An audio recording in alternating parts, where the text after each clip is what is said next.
예, 반갑습니다. 지금 행사가 며칠째 진행 중이라서 이제 절에 이 차량 출입이 안 돼요. 그래서 아마 오실 때 여러분들 좀 고생을 많이 하셨을 겁니다. 이렇게 일요일마다 절에 오는 것도 사실은 쉽지는 않아요. 근데 일요일마다 이렇게 법회를 하는 건 더 힘들어요. 하여튼 저는 힘들다기보다는 아직까지는 그냥 즐기면서 즐겁게 하고 있는 편이긴 합니다.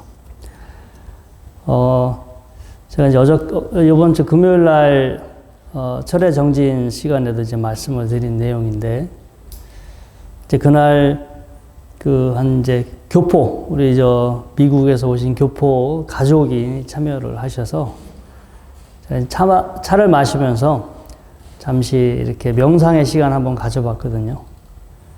이렇게 차 마시고 음악 들어가면서 이렇게 차분한 분위기에 있으면 보통 대부분의 분들은 좋다, 참 쉬는 것 같다, 평화롭다, 보통 이제 이렇게 반응을 보이는데, 그 학생 한 명이 중간에 갑자기 물어요. 이렇게 하면 도대체 뭐가 좋으냐고.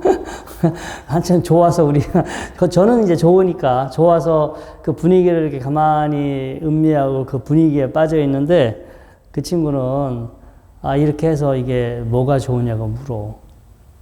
근데 그 친구는 사실은 재미없대. 어색하고 재미없고 갑자기 아무것도 안 하고 있는 상태가 되니까 뭔가를 해야 되는데 아무것도 안 하고 가만히 앉아 있으니까 도대체 이게 뭐냐고, 이게 뭐 하는 거냐고. 근데 제가 그 순간 저도 깨달음이 왔어요. 저 친구 말이 맞구나. 이거 사실 아무것도 안 해요. 아무것도 아닌데 우리가 거기에 의미를 부여했지. 조용하고 이렇게 평화롭고 조용하니까 이건 뭔가 좋은 거야. 뭔가 공부하는 거야. 명상하는 거야. 라고 거기에 우리는 거기 의미 부여했지만, 그런 의미 부여가 절대적인 건 아니에요. 저한테는 좋지만 누군가한테는 그런 상황이 그렇게 저처럼 그렇게 좋지만은 않고요. 그래서 마음의 상태라는 거, 우리가 이제 보통 이렇게 기도하고 명상하고 공부하면서 우리는 어떤 마음이 되고자 하는 마음 상태가 있어요. 대체적으로 이런 마음이 되었으면 좋겠다. 깨끗한 마음이 되었으면 좋겠다. 고요한 마음이 되었으면 좋겠다. 평화로운 마음이 되었으면 좋겠다. 뭔가 우리가 되고자 하는 어떤 마음 상태가 있는데, 그 마음이라는 것은 절대적인 상태가 아니라는 거예요. 내 입장에서는 좋지만 그게 다른 사람도 꼭 좋을 수는 없다라는 거예요. 사람마다 자기가 좋아하는 마음은 달라요. 그래서 모든 사람들한테 어떤 그런 절대적인, 모든 사람들한테 통하는 절대적인 마음이 있는 게 아니라, 우리가 생각하는 혹은 우리가 추구하는 어떤 마음이라는 것도 하나 이제 상대적인 개념이라는, 상대적인 거. 그럼 여러분들이 만약에 여러분들에게 사랑의 마음이 일어났어요. 사랑의 마음. 이제 우리가 대체적으로 보편적인 마음이라고 하는데, 만약에 젊은 남녀 간의 사랑의 마음이 일어났어요. 젊은 남녀 간의 사랑의 마음이 일어났는데, 젊은 남녀 간에 일어나는 사랑의 마음은 좋은 거예요, 안 좋은 거예요? 좋은 거. 그럼 지금 저한테 사랑의 마음이 일어났어. 좋은 거예요, 안 좋은 거예요? 안 좋은 거. 그렇지? 아니, 이게 보편적으로 좋으면, 그렇잖아. 이게 누구 마음한테 일어나면 좋고, 누구 마음한테 일어나서 안 좋으면 이게 절대적인 마음이 아니지. 그러면 저한테 일어나도 그게 좋은 것이어야만 좋은 것이지, 저한테 일어나면 큰일 나는 거. 대부분의 사람들이 그렇게 생각을 해요. 그래서 사랑이라는 마음 자체도 절대적인 그게 아니에요. 상대적인 거예요. 누구한테는 좋은 마음이지만 어떤 사람한테, 이렇게 배우자가 있는 사람한테 다른 사람을 사랑하는 마음이 만약에 일어났다. 그런 경우는 일어날 수는 있겠지만, 그것도 우리가 그렇다고 남들한테 좋은 소리 듣는 마음은 아니겠죠. 사랑의 마음이 어떤 형태로도 일어나지만 상대적이다. 상당히 이제 주관적이다. 그리고 우리가 생각하는 이 깨달음이라는 것도 그런 것 같아요. 깨달음이라는 것도 나는 우리가 보통 절대적인 무언가가 있을 것이다. 분명히 절대적인 무언가 있을 것이다. 라고 생각하는데 세상에는 뭐 부처님도 그런 말씀 하셨거든요. 뭔가 절대적인 건 없다고. 근데 우리는 그 절대적인 거가 뭐가 있을 것처럼 생각하고 살아요. 불교는 늘 이렇게 중도라는 거를 강조를 해요. 그러니까 마음이, 이런 마음이 올라올 수도 있고, 또 저런 마음이 올라올 수도 있고, 이런 상황에서는 이런 마음이 올라오고, 또 저런 상황에서는 저런 마음이 올라오고. 그래서 어떤 마음이 됐든 그것이 상대적이고, 주관적이고, 조건적으로 일어난 것이다 라고 알고, 이런 마음이 일어났다 하더라도 거기에 너무 집착하거나 반응하지 말고. 그러니까 예를 들어서 제가 이렇게 지금 오후 시간이 됐는데 딱 요 타이밍이 저한테는 사실은 되게 피곤한 시간이에요. 점심을 안 먹으면 배가 고프고 기운이 딸리고요. 점심을 먹으면 밥을 먹어서 지금 소화시킨다고 뭔가가 살짝 졸음이 오는 상태야. 그래서 이렇게 법회하기 전에 눈 감고 이렇게 명상을 하면 몸의 상태가 막 개운하거나 막지 않아요. 뭔가 찌뿌둥한 상태. 이게 좀 시간이 지나면 해결이 되는데, 약간 뭔가 뿌연 상태가 되는데, 예전에는 이제 이런 것들 떨쳐버리겠다고 애를 썼어. 이렇게도 해보고 저렇게도 해보고, 뭐 커피도 많이 마셔보고, 낮잠도 자보고, 가서 운동도 해보고, 이런 상황을 이렇게 만들지 않기 위해서 제가 애를 썼다면 요즘은 그냥 봐요. 그냥, 내 몸이 그런 건데, 내 몸이 원래 그런 건데, 이건 나쁜 거야. 라고 이렇게 바라보지 않아. 예전에는 이건 필요 없어. 지금 내가 이렇게 정신 차려서 온전한 정신이 되어야 되고, 온전한 정신으로 법회를 해야 되기 때문에, 내 이런 몸의 컨디션은, 이거는 내가 원하는 상태가 아니야. 라고 하면서 그런 것들을 벗어버리려고 하고 그거에 대해서 제가 부정적으로 이렇게 바라봤다면 지금은 뭐 피곤하면 제가 이제 억지로 그렇게 혹사시키지는 않지만 몸의 컨디션이 뭔가 약간 뿌연 상태가 되면 뿌연 상태구나 라고 이렇게 바라봐요. 근데 이걸 제가 싫다 이렇게 거부하거나 그런 생각도 없어요. 그렇다고 이 느낌이 좋아가지고 제가 이 느낌에 빠져들지도 않아요. 그냥 지금의 상황에 의해서 이렇게 만들어졌으니까 이렇게 만들어졌다고 바라볼 뿐 이것을 좋다, 나쁘다, 좋은 것이야, 나쁜 것이야 라는 이제 그런 2차적인 반응이 일어나지 않아서 좀 더 좀 여유롭다고 할까요? 이 중국에 이제 그런 어떤 그 전에 내려오는 이야기가 있어요. 어떤 평생을 도를 깨닫고자 수행을 했던 어떤 스님이 있어. 나이를 먹었는데도 도를 못 깨달아서 되게 조급해. 평생 이렇게 막 공부를 뭔가 해봤는데 하나 깨달은 것도 없고 늙어가고 곧 있으면 내가 죽을 것 같다라는 어떤 불안감도 있고 조급해. 그래서 이제 막 마음이 조급한데 누가 어느 되게 아주 유명한 산이 있는데 거기는 워낙 기운이 좋아서 그 산에 들어가서 수행을 하면 다 도인이 된다더라. 그래서 아는 사람한테 그런 이야기를 들었어. 그래서 이제 나도 늙어서 더 이상의 기회가 없으니까 그래 이제 거기에 기운이 좋아서 터가 좋아서 그 산에 들어가서 수행하면 뭔가 이제 좋은 길을 받아가지고 도를 깨닫는다고 하니까 내가 이제 마지막 모든 걸 이제 다 정리하고 모든 걸 쏟아부어서 나의 마지막 기회다라고 생각해서 그 절에 가서 공부를 해야지. 해서 이제 짐을 싸들고 짊어지고 그 산을 올라가. 산을 올라가는데 웬 노인이 위에서 이제 이렇게 이 짐을 짊어지고 노인이 내려오고 있는 거예요. 근데 이제 이렇게 가만히 보니까 뭔가 포스가 달라. 이게 뭔가가 도인 같기도 하고 뭔가가 범상치가 않아. 이제 올라가면서 이렇게 인사를 하고 그 노인이 산을 어쩐 일로 올라가냐고 하니까 나 여기 지금 도 깨달으러 왔다. 이 산에 가면 수행하면은 도를 깨닫는다고 하니 나도 지금 도를 깨닫기 위해서 이 절에 수행하러 왔다. 그러면서 지금 내가 어르신 노인을 보니까 범상치가 않고 도를 깨달으신 분인 것 같은데, 이 도를 깨닫는 것은, 도를 깨달으려면 어떻게 깨달을 수 있습니까? 라고 물어. 그러니까 그 노인이 짊어지고 있던 짐을 바닥에 탁 내려놓는 거예요. 그래서 이 스님이, 그래, 저렇게 내려놓으면 깨달을 수 있는 거구나.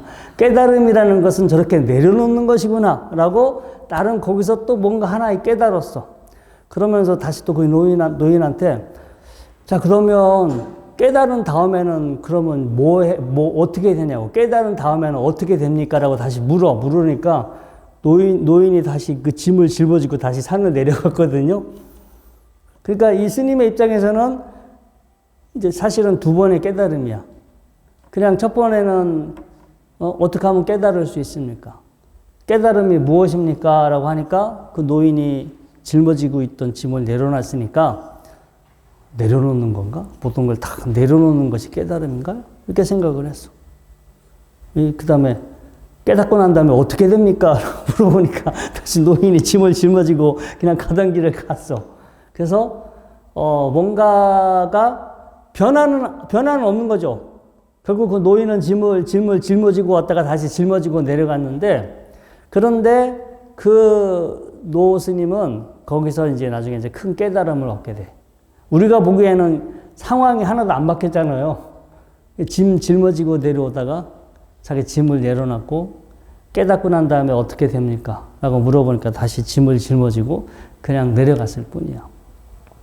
근데 그 그 노스님께서 무언가를 깨달았는지는 모르지만 그 계기, 그 경험 이후로 그 노스님은 아마 깨달음을 바라보는 시각이 달라졌을 거예요. 그러겠어요? 안 그러겠어요? 그 전까지는 내가 뭔가를 꼭 얻어야 되고 내가 어떤 상태가 되어야 되고 뭔가의 어떤 깊은 어떤 차원이 있을 것이다 라고 생각을 했는데 근데 그 노인을 통해서 이제 사람마다 다르겠지만 깨달음을 대하는 태도가 달라졌을 거예요. 그 노스님은 저희 추측컨대 그 이후에 그 깨달음에 대해서 되게 심각하게 생각할까요? 아니면 깨달음에 대해서조차도 마음을 내려놓으셨을까요? 네, 깨달음에조차도 마음을 내려놓으셨어. 근데 그렇다고 안 깨닫는 건 아니에요. 그분이 깨달음이 없거나 깨달음을 무시한 건 아닌데 깨달음을 대하는 태도가 달라졌고 자신의 삶을, 자신의 존재를 대하는 태도가 달라졌겠죠. 그냥 깨달음마저도 본인이 이렇게 좀 더 편안하게 내려놓고 대할 수 있을 정도가 되면 자신의 삶조차도 그렇게 편안하게 대하겠죠. 우리는 우리의 삶이 크게 보면 별거 아니거든요. 태어나서 늙고 병들다 죽고 어쩌면은 별거 아닐 수도 있지만 이 안에서 또 어떤 내용으로 사느냐 뭐 그런 내용을 가지고 우리가 되게 엄청나게 우리 삶을 심각하게 지금 무겁게 받아들이고 있죠. 마찬가지로 우리 삶을 어떻게 보느냐에 따라 보면은 그냥 별것도 아닌 것 같기도 하고. 지금 우리 템포시티 손님이 이제 와 계신데, 오랫동안 정말 저하고 한 30년 전서부터 이제 아는 사이고, 오랫동안 또 기도를 이렇게 열심히 하셨던 분이에요. 근데 이제 연세가 90 가까이 되니까, 이제 그 여러 가지 이제 몸의 신체적인 정신적인 기능이 떨어져서 잘 기억을 못 하셔. 과거에 오랫동안 이렇게 저를 이렇게 만나왔고 저하고 기도를 했지만 저를 보면서 어디서 많이 뵌 분인 것 같긴 한데 그래서 계속 제가 이렇게 하지 않았냐 이렇게 하지 않았냐라고 계속 만날 때마다 상기를 시켜드리는데 그러시냐고 하다가 이제 또 두 번째 다시 또 만나면 스님 어디서 많이 뵌 것 같은데 그래서 아주 방금 전에 뭘 했는데 또 뒤돌아서면 또 기억을 또 이제 못 하셔요. 그래서 이제 생활은 하시는데 근데 그분이 이제 그런 기억들이 서서히 그런 능력들이 이렇게 줄어들어 가는데 예전에 하고 계신 기도는 계속 하시는 거예요. 계속 예전서부터 했던 어떤 기도는 놓치지 않고 그는 계속해서 해요. 그래서 제가 우리가 기억의 내용, 어떤 구체적인 사건이나 뭐 이런 것들, 뭐 명칭인 사건, 이런 것들은 시간이 지나면 그것이 잊혀질 수도 있지만, 뭔가 내가 내 몸에 체화된, 내 몸에 완전히 내 것이 된 어떤 그런 습관, 태도, 자세는, 그게 시간이 지나도 그것은 저렇게 남아 있을 수도 있구나. 저도 이제 그분을 보면서 그분은 앞에서 그분이 하던 기도를 하고 저는 늘 평상시 하던 명상을 이렇게 같이 차 한잔 하면서 저는 평상시 늘 하던 저의 명상을 하고 있었어요. 그러면서 저도 드는 생각이 그래, 이거는 무엇을 외우고 뭐 뭔가를 이해하는 건 아니지만 저는 지금 이렇게 계속해서 명상을 하고 있고 이 명상하고 있는 거가 그냥 치도 때도 없이 하다 보면 훗날 또 제가 나이가 먹어서 저한테 그렇게 치매가 그런 증상이 나타난다 하더라도 계속 뭔가 명상을 해왔던 저의 습관, 아마 이런 것들은 변하지 않고 그대로 남아있기 때문에 어떤 사건의 이런 그 기억이나 경험은 우리가 잊혀질 수도 있겠지만 아무튼 내한테 이렇게 습관화된 어떤 체화된 그런 우리가 업이라고 부르죠. 그런 것들은 훗날 사라지지 않고 마지막까지 남아 있을 수도 있고 그래서 내가 진짜 뭐에 의지해야 할까? 내가 근원적으로 어떤 것에 의지하여야 하는지에 대해서 다시 한번 생각해 보게 됐어요. 이게 우리는 지금 이것도 필요하고 저것도 필요하고 이 공부도 하고 저 공부도 하고 뭐 많이 알고 많이 배우고 해도 좋을 것 같지만 훗날 정말 어떤 상황이 되면 다 잊혀지고 아무런 의미가 없어질 수도 있어요. 하지만 오랫동안 꾸준히 어떤 것을 내가 계속해서 반복해서 내 몸에 습관화를 시켜놓으면 그 습관은 어떤 그런 심각한 상황이 되더라도 사라지지 않고 남아있고 그 습관에 의지해서 내가 이제 말년에 이제 좀 더 좋은 모습으로 편안한 모습으로 살아가지 않을까라는 어떤 이 생각을 해봤습니다. 아무튼 아까 노스님도 깨달았다 해서 뭔가를 하나의 깨달음은 있었지만 깨달음 이후에 그분의 어떤 삶의 태도와 자세는 분명히 달라졌을 거예요. 삶의 태도와 자세가 달라지고 달라진 삶의 태도로 살아가다 보면 결국 그것에 우리가 의지하게 돼. 내가 의지할 수 있는 의지처가 이제 그 내용에 해당이 되겠죠. 자, 아무튼 이제 오늘 이제 또 27번째인가 28번째 우리 이제 직지를 공부하고 있고요. 오늘은 28명의 서천축 조사 중에서 12번째 이 마명존자입니다. 아슈바고사 혹은 이제 마명존자. 우리가 불교 역사를 공부하면은 워낙 유명한 논사기 때문에 우리가 이 마명스님, 마명보살이라고 하고 마명존자라고 하는데 불교를 공부하셨던 분들은 한 번씩 이름을 들어봤던 분입니다. 이분이 유명해진 것은 대승기신론을 저술했다라는 것 때문에 이분이 유명해지긴 했으나 이분의 저작이 확실한 것은 붓다차리타, 그러니까 이제 불소행찬이라고 해서 부처님의 일대기를 이렇게 노래처럼 개송으로 만든 것은 이분의 이제 저작이 확실해요. 왜냐하면 이분의 그때 당시 시인이었기 때문에 이분의 저작이 확실하다. 그런데 이제 대승기신론 같은 경우는 이분이 살았던 시대에 없던 그런 사상들이 나와요. 유식이라든가 중간 사상은 좀 더 100년, 200년 뒤에 후대에 나오게 되는데 그런 내용들이 나오기 때문에 대승기신론은 이 마명보살의 저술이 아닐 것이다. 이제 그렇게 많은 학자들이 보고 있죠. 그리고 이 마명스님에 대한 일대기는 정확히 이렇게 존재하지 않아요. 여기저기 단편적으로 나와 있는데 우리가 이제 텍스트로 하고 있는 직지에도 나와 있지만 이제 우리가 구글이나 이런 데서 검색하게 되면 이 마명스님에 대한 다른 자료를 저희가 이제 볼 수 있게 됩니다. 자, 이제 본문을 한번 보겠습니다. 자, 제12조 마명존자가 어느 날 한 외도와 논쟁을 하고자 국왕 대신은 물론 사부 대중을 논쟁하는 곳에 모이게 하였다. 이 마명 스님이 외도에게 말합니다.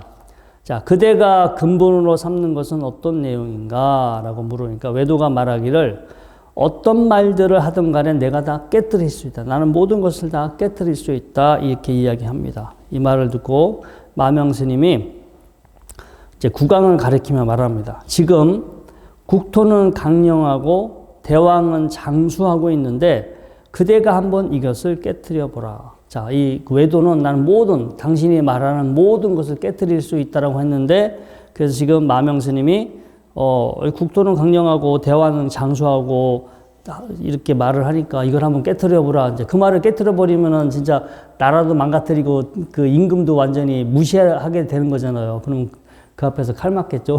그러니까 여기에 그 외도가 아무 말도 못하고 굴복하고 말았다라고 직지에는 이 내용이 나와요. 근데 우리가 위키피디아라고 인터넷 백과사전이죠. 여기서 아슈바고사, 그러니까 마명 스님을 딱 검색하면 다른 내용이 나와요. 이제 이 대상자가, 이 상대방 외도로 나오는 사람이 마명존자로 나오게 됩니다. 그래서 그 제가 아래쪽에 그 위키피디아의 내용을 다시 이렇게 정리해 놨는데, 자, 마명존자는 이제 마명이라는 이름은 훗날 이렇게 지어진 거고요. 이 마명존자는 원래 떠돌아다니며 사람들과 논쟁을 즐겼다고 합니다.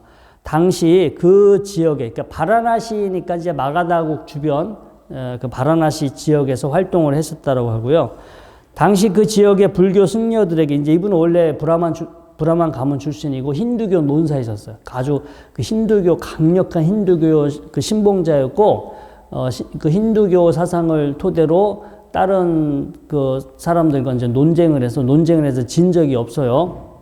자, 당시에 그 지역의 불교 승려들에게 논쟁을 제기하였는데, 만약 자신과의 논쟁에서 지게 되면 승려들이 목탁을 치는 것을 그만두기로 하였다. 우리가 이제 영어로 보면 우드 스틱을 친다고 딱 돼 있어요. 그래서 그게 그 당시 이게 우드 스틱 나무 목탁을 쳤을까? 저는 이제 이것도 좀 의심스럽긴 해요. 왜냐면 뭐 우리가 지금도 뭐 포살 할 때 이렇게 큰 나무 토막을 때리긴 해요. 포살이나 자자 할 때 이 대중들에게 오늘 이게 지금 이런 포살 자자하는 시간을 알려드리기 위해서 커다란 나무 토막을 때리긴 하는데, 우리처럼 이렇게 목탁을 이렇게 치는 문화는 중국이나 한국이나 이런 데서, 일본이나 이렇게 치지, 그쪽 동네에서는 치지 않았는데, 아무튼 자, 이렇게 자기하고 논쟁을 하는데, 만약에 논쟁을 지게 되면 목탁을 치지 말아라, 이제 이런 식으로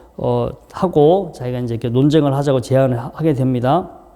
근데 이 사람이 하도 논쟁을 잘하니까 이 사람하고 논쟁을 했다가는 논쟁을 이길 자신이 없으니까 스님들이 논쟁도 하지 않고 또 목탁도 못 치는 거예요. 왜냐면 이제 목탁을 치면은 자기하고 논쟁을 해야 되는데, 논쟁에서 이 사람 이길 자신이 없으니까 자연스럽게 스님들이 목탁을 못 치게 됐다라고 그래요. 자, 그래서 아무도 그와 논쟁하려 하지 않고 승려들은 목탁을 칠 수 없게 되었다. 그때 이제 북쪽 지방, 지구로 치면 간다라 지방이죠. 북쪽 지방에 협존자, 우리 저번 시간에 배운 이 협존자가 있었는데, 그는 이 마명이라는 사람을 교화시키면 큰 인물이 될 수 있음을 알고 중인도 지방에 내려와 목탁을 치면서 거리를 돌아다녀요. 이 마명 존자는 이제 불교 스님들이 자기하고 이제 논쟁을 피하기 위해서 아무도 목탁을 치는 사람이 없는데, 갑자기 누가 이제 목탁을 치고 돌아다니니까 이제 왜 목탁을 왜 치고 돌아다니냐고 이제 협존자에게 물어보죠. 그 협존자는 이제 그대와 지금 내가 논쟁하기 위해서라고 왔다. 그러면서 그때 서로 약속하기를 논쟁에서 지게 되면 상대방의 제자가 되기로 합의하고 이 둘은 왕과 대신들이 모인 곳에서 논쟁을 벌이게 됩니다. 자, 먼저 협존자가 말합니다.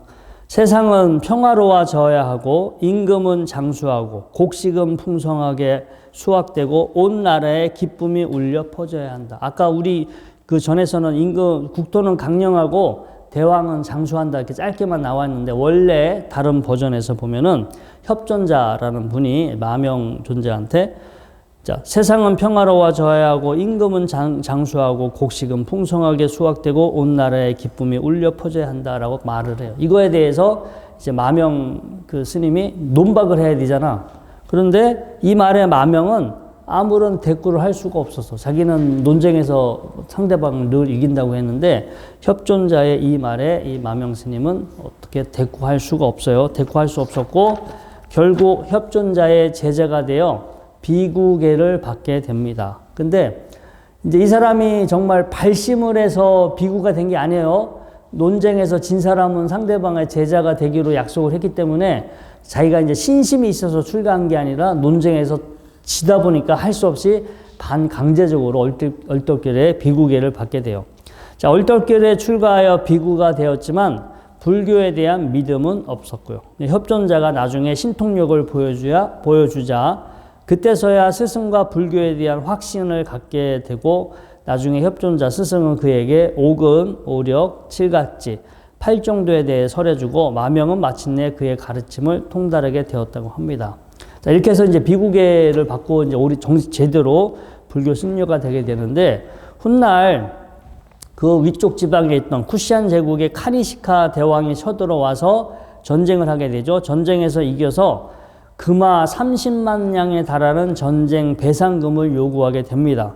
당시 중인도 지방을 다스리던 왕은 자기 이제 곳간에 왕실에 10만 냥 황금 금화가 10만 냥밖에 없었어요. 그래서 카니시카 왕은 이제 부처님 바로와 마면종자 그리고 그 지금 가지고 있는 10만 냥의 금화를 요구하게 돼요. 처음에 이제 황금 그 30만 냥을 요구했는데 지금 왕실에 10만 냥밖에 없다고 하니까 그러면 지금 깨사리아 그 탑 속에 부처님 바로가 있다고 하니까 그 깨사리아 탑에 보관 중인 부처님 바로하고 그 다음에 지금 이 나라에서 가장 유명하다고 하는 이 마명 스님을 내놔라. 그래서 이제 결국은 이제 주게 되는데 자, 근데 이제 마명 스님이 상대방 국가로 이제 전쟁 포로로 가야 되잖아요. 가야 되니까 그 나라 이제 임금이 되게 이제 상심을 하게 되는데 마명 스님이 그 임금에게 자기가 떠나는 거에 대해서 너무 상심하지 말고 내가 저 나라에 감으로 해서 불교가 더 넓게 대중들한테 퍼질 수 있는 기회가 될 수 있으니까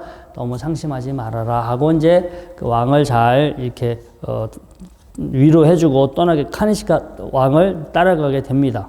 그런데 이 카니시카 대왕의 신하들은 돈으로 받아야 되는데 왜 자기도 잘 알지도 못한 어떤 스님 한 명을 10만 냥에 해당하는 그런 가치로 스님을 지금 받았잖아요. 대신. 그러니까 그거에 대해서 신하들은 불만이었어. 그냥 어떻게 해서든지 더 해가지고 금화로 받지 왜 모르는 저런 스님으로 받냐고 그 신하들이 불만이었는데 그래서 카니시카 대왕이 저 스님은 보통 스님이 아니다. 이제 그런 걸 보여주기 위해서 법회를 이렇게 유치합니다. 그래서 카니시카 대왕은 이제 마명 존재의 그 가치를 알고 있었죠. 그래서 7마리의 말을 6일 동안 굶겼다고 해요. 7마리의 말을 6일 동안 굶기게 하고 이 마명 스님이 마명 존재가 법회를 하는데 거기 데려다 놔. 그런데 말 앞에 말들이 좋아하는 먹이를 놔뒀어. 자, 6일 동안 굶겼으니까 말들은 자기 앞에 지금 자기가 좋아하는 먹이가 있으니까 당연히 그 먹이를 먹겠죠. 근데 그때 마명 스님이 설법을 하고 있었어. 설법을 하고 있는데 그 6일 동안 굶은 말들이 자기 앞에 지금 자기가 좋아하는 그 사료가 있음에도 불구하고 그 사료를 먹지 않고 기쁜 마음으로 마명 스님의 법문을 들었대요. 그런 발견하지만 그래서 그 신하들도 저분이 보통 분이 아니구나. 그리고 이제 하여튼 말이 기쁜 소리로 울었다고 그래서 이름이 마명 스님이 돼요.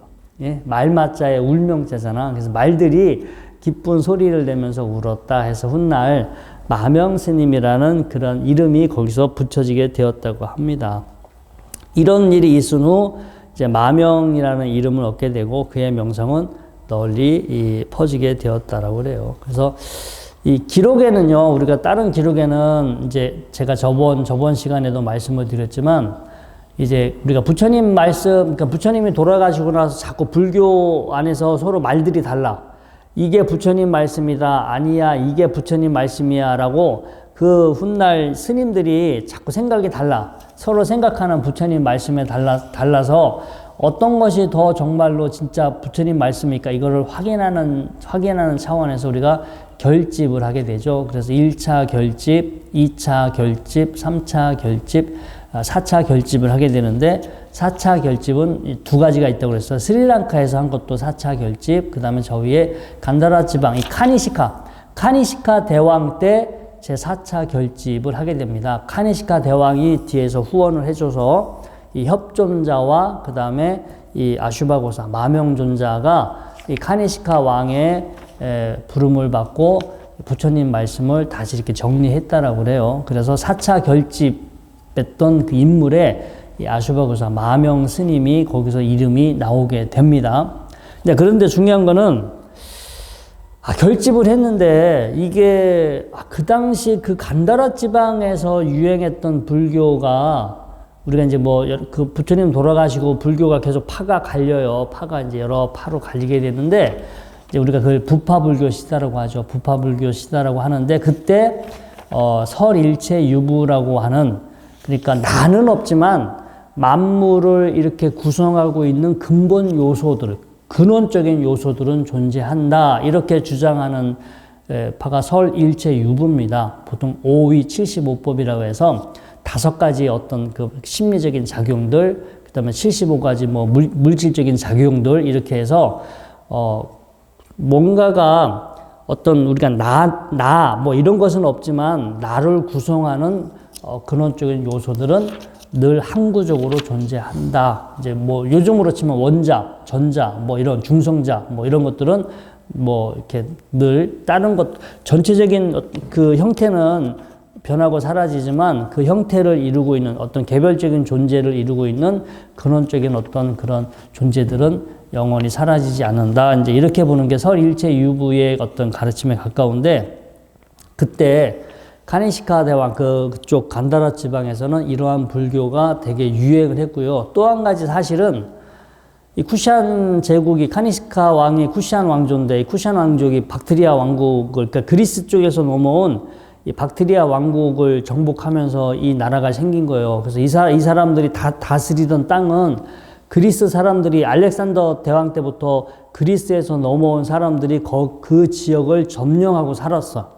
이 쿠샨 왕조는 좀 더 북쪽, 우리가 이제 월지족이라고 하는데 좀 더 북쪽에 있었던 그 유목민들인데, 이런 사람들이 남으로 내려와서 거기서 그 지배하고 있던 그리스 사람들, 사람들을 무너뜨리고 그 지역을 다시 지배하게 됐어. 그래서 거기는 지금 불교만 있는 게 아니에요. 그리스에서 넘어온 그리스 사상이 있고요. 그 다음에 중국의 도교도 넘어와 있고 인도의 힌두교도 넘어가 있어.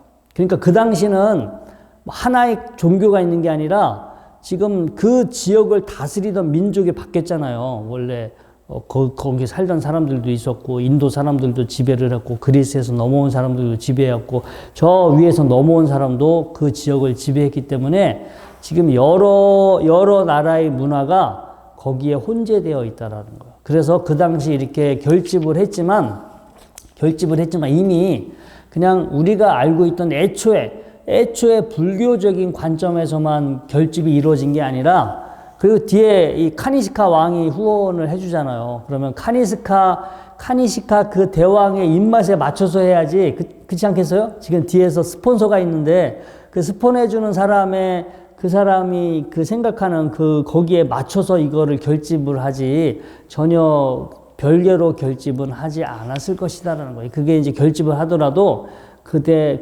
당시 그 왕이라든가 그때 어떤 우세한 문화에 되게 영향을 받을 수밖에 없는데, 그래서 아무튼 그때 제 4차 결집이 이루어지는데, 아무튼 원래의 어떤 불교적인 내용과는 많이 달라지지 않았을까. 지금 우리가 생각하는 그런 대승불교가 이때 아마 성립되지 않았나, 그렇게 많이 추측을 합니다. 그래서 제가 오늘 이 자료집에 이 표를 정리했는데, 원래 그분들이 거기 그 지역에 원래 인도 사람들이 초창기에 살았지만 그리스 사람들이 넘어와서 거기를 정복하고 오랫동안 몇백 년을 지배하고 살았잖아요. 그래서 그리스 사상이 들어와 있단 말이에요. 훗날 기독교도 거기에 들어오게 됩니다. 우리가 정토신앙이 거기서 다시 또 발현이 되기 때문에 이거를 무시 못해요. 이 기독교 사상도 분명히 들어왔을 것이다라고 보는데, 그러니까 그리스 사상은 우리가 살고 있는 현상이 있어. 우리가 살고 있는 현상 세계가 있고 이건 다 가짜야. 이거는 영원하지도 않고 가짜야. 하지만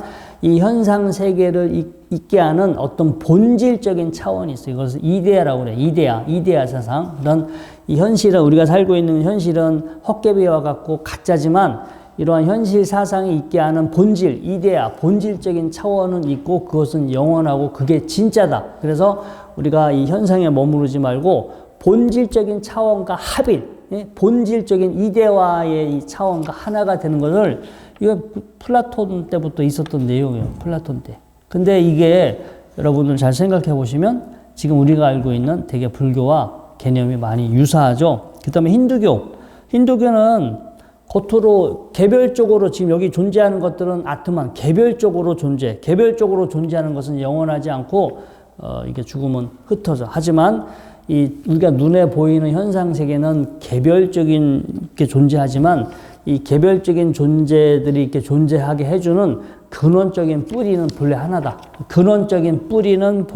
이제 그게 본성이다라고도 하고 늘 거기 있는 것이기 때문에 진여라고도 부르고 그 다음에 브라흐만이라고도 부르죠. 그래서 이것은 영원한, 영구 불변한 상태고, 그래서 버마이려라고 그래. 힌두교의 사상은 버마이려. 그래서 아까 그리스 쪽은 사실 이게 표현만 다르지 뭐 논리는 똑같아요. 우리가 살고 있는 현실은 아무튼 이건 만들어진 거고 가짜고 영원하지 않다. 하지만 이런 것들이 만들어지게 하는 근원적인 뭔가 상태의 차원이 있고 그것은 영원하고 그게 진짜다. 이렇게 플라톤도 그렇게 봤고 힌두교에서도 이제 그렇게 봤고, 그다음에 그 당시 설일체의 유부, 이게 우리가 소승불교 할 때 소승은 이 설일체 유부를 가리킵니다. 나중에 그 용수, 이 뒤에 이제 용수보살이 중간 이제 공사상을 들어서, 야, 나도 없지만 만물을 이루는 근원적인 그러한 요소조차도 공한 것이다. 아공법공. 우리 이 설일체 유부에서는 아공법유. 개별적인 나는 공한 것이지만 이 만물을 이루는 어떤 근원적인 요소는 존재하기 때문에 아공법유를 설일체 유부에서는 주장하지만 이 용수보살이 이제 중간사상에 나오면서 아니야, 이 개별적인 나도 공한 거지만 이 개별적인 나를 이루는 근원적인 요소들 또한 하나의 조건적으로 그렇게 만들어진 거지 걔네들 또한 본래 있는 것이 아니야라고 그게 공사상이 나오게 되죠. 자, 그래서 이때 이 용수가 그 앞에 아공법유를 주장했던 사람들을 소승불교라고 이렇게 공격을 했거든요. 그래서 우리가 생각하는 소승불교가 뭐 저 동남아시아에서 이렇게 하는 거가 소승불교가 아니라 그때 그 용수보살 때 그 이전에 설일체 유부라든가 이런 사람들을 지칭할 때 소승불교라고 불렀다라고 그래요. 근데 이걸 가지고 우리가 지금 다 한꺼번에 싸잡아서 그냥 저쪽을 다 소승불교라고 그러면 지금 상당히 이제 그 편협되게 알고 있는 편이고요. 나중에 이제 이렇게 대승 쪽으로 오게 되면 우리가 살고 있는 현실은 생멸이에요. 생멸심이라고 그래요. 우리 대승기신론에서도 나와 있지만 우리가 살고 있는 이 현실 세계는 생견하고 멸하고 변해. 생견하고 멸하고 변하는 이런 어떤 환과 같은 헛개배와 같은 차원이지만 우리의 본질은 변하지 않아. 진여. 늘 한결같은 모습으로 늘 있기 때문에 그게 우리의 어떤 본래 상태고 우리의 본질의 상태다라고 이제 대승기신론에서도 이렇게 나오잖아요. 흔히 이제 우리 대승불교에서 하나의 논리가 이제 이런 논리를 가지고 있는데, 그리고 중국의 성리학도 마찬가지예요. 우리가 사람들이 각각에 있는 각각 존재하는 것들은 각각의 기질성, 그 사람의 각각의 어떤 나름의 성품을 가지고 있지만 본질은, 본성 혹은 본연지성은 똑같다. 우리가 본래부터 가지고 있는 것은 영원하고 변치 않고 그것은 똑같다 해서 성리학에서도 이런 표현하게 돼요. 그래서 잘 보시면 제가 표로 정리해 드렸는데 잘 보시면 그 말이 다 그 말이에요. 그러면 불교는 원래 어떻게 됐느냐? 제가 다시 불교를 정리해 놨죠. 불교는 여러분들 늘 들었어요. 연기, 공, 중도. 연기법, 맨날 이게 분명히 연기법이라고 무수히 들어왔어요. 이 연기법이라는 개념하고 여기 뭐가 본질이 있다라는 것은 전혀 다른 가르침이에요. 이게 연기법은 어떤 조건과 원인에 의해서 생겨났다라는 것을 말하는 건데, 뭔가 변치하는 것, 영원한 것, 절대적인 것이 있다라고 말한다면 그것은 연기법하고 위배되는 거예요. 연기법에 해당되지 않잖아요. 서로가 분명히 이거는 모순되는 건데, 그런 모순이다라는 자체를 우리가 알아차리지 못해요. 근데 불교는 원래 연기법, 어떤 모든 만물이 어떤 조건과 원인에 의해서 생겨나서 작용하고 있을 뿐, 본질은 따로 없다. 공한 것이다. 그래서 중도, 뭔가 있다라는 거에 치우치지 말고, 없다라는 것도 치우치지 말고, 조건적으로 만나서 작용하는 건 있어요. 여러분들 지금 우리 몸이나 우리 마음도 조건들이 만나서 지금 작용하고 있는 상태이기 때문에 이거 자체를 부정하면 안 돼요. 조건들이 만나서 작용하고 있는 건 있으나 뭔가 변치 않는 고유한 실체는 따로 없다. 그래서 조건들이 만나서 작용하고 있지만 본질은 또 공하다. 그래서 조건적으로 만나서 현재 작용하고 있는 현실을 이거를 부정하면 안 돼. 이거는 인정을 해야지. 이것마저도 다 없다 해버리면 허무주의로 빠지게 되는 거고요. 그래서 모든 것들이 이제 조건들이 만나서 작용하고 있다라는 그러한 사실은 우리가 잘 알고, 그래서 없다라는 견해에도 빠지지 말고, 그다음에 이건 변치 않은 영원한 무언가가 있을 것이야라고 이렇게 생각하면 우리가 있다라는 어떤 그 견해에 빠지게 되겠죠. 그래서 있다 없다. 제가 오늘 아까 서두에도 마음이 됐든 뭐 깨달음이 됐든 어쩌면 다 상대적인 거라고 말씀을 드렸어요. 그냥 내 입장에서 그냥 이렇게 바라본 하나의 그런 견해에 불과하고 상대적이고 주관적인, 그리고 뭔가 그런 것을 떠난 뭔가 절대적인 것이 있을 것이다 라고 생각하는데, 그것 또한 우리 마음속에, 머릿속에 하나의 생겨난 상대적인 개념이 될 수도 있고요. 그리고 그렇게 바라보고 거기에 마음을 두지 않았을 때 근원적으로 우리가 자유로워질 수 있어요. 뭔가가 변치 않는 절대적인 것이 있다라고 생각하고 계속 그걸 찾게 되면 거기에 갇히게 돼. 거기서 벗어나지 못해요. 불교는 모든 걸 내려놓으라고, 벗어나고 해탈을 이야기하지 어느 한 상태에 갇혀있고 한 상태에 머무르라는 말을 안 하거든요. 사실 되게 모순이 되는 부분이 많은데, 이게 상대적인 거고 조건과 원인에 의해서 만들어졌다, 일어난 것다라는 것을 잘 알아서 그거를 인정하지 않고 거부하지는 않지만 거기에 마음을 두지 않는 거예요. 우리 몸도 조건들이 만나서 작용하고 있어. 그래서 이걸 완전히 무시하고 버릴 수는 없지만 이 여러 조건들을 우리가 잘 헤아려서 오랫동안 불편하지 않게끔, 아프지 않게끔 잘 이렇게 잘 컨트롤해서 잘 관리해서 이제 살아야 될 거 아니에요. 우리 마음도 마찬가지고요. 그래서 제가 이게 사람이 불교 수행은 그래서 일단 이렇게 정신 차려서 잘 헤아려 봐야 돼. 정신 차려서 지금 잘 헤아려 보셔서 지금의 마음 상태도 여러 조건이 만나서 지금의 마음 상태가 만들어지고, 여러 조건이 만나서 우리 몸도 이렇게 작용되고 있어. 그래서 잘 헤아려 보고 내가 편안한 마음이 되려면 편안한 마음이 만들어지게끔 잘 이렇게 컨트롤 해야 되겠죠.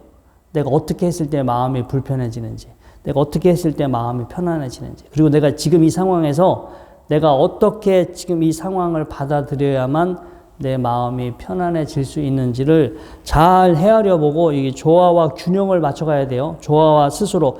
우리가 내 몸이나 내 마음은 그런 쪽으로 우리 마음대로 할 수가 없어요. 내 몸이 아프지 말아라, 죽지 말아라, 늙지 말아라, 이거는 우리가 개입할 수 없어. 개입할 수 없지만 전반적으로 어느 정도 이 몸을 현재 상황에 맞춰서 잘 조화롭게 균형 있게 이렇게 잘 관리해 가는 것은 얼마든지 우리가 거기에 개입할 수 가능하거든요. 운동도 할 수 있고, 먹는 것도 신경 쓰고, 잠자는 것도 신경 쓰고, 또 좋은 사람들 만나고, 여러분들이 그거는 충분히 선택할 수 있는 문제이기 때문에 불교는 아무튼 이렇게 뭔가 이렇게 바라보는, 이 어떤 현실을 잘 헤아려보고 바라보고 이해하고 거기에 크게 마음이 머물지 않아서 대체적으로 마음이 편안해지는 것을 추구하고요. 그 이전에 아까 그리스, 힌두교, 중국의 성리학, 그 다음에 대승불교권에서는 뭔가 본질이 있어요. 본질, 변치 않은 절대적인 본질적인 것이 있고, 그것과 하나가 되거나 그걸 깨달으거나 이제 그런 차원에 태어나거나 이런 것들을 다 제시하게 됩니다. 여러분들이 좀 헷갈리고 뭐 이렇게 혼돈스러울 수도 있어도 아무튼 여러분들 시간 날 때 천천히 한번 잘 생각해 보시기 바랍니다. 자, 오늘 직지 강의는 이것으로 마치도록 하겠습니다. 자, 수고하셨습니다.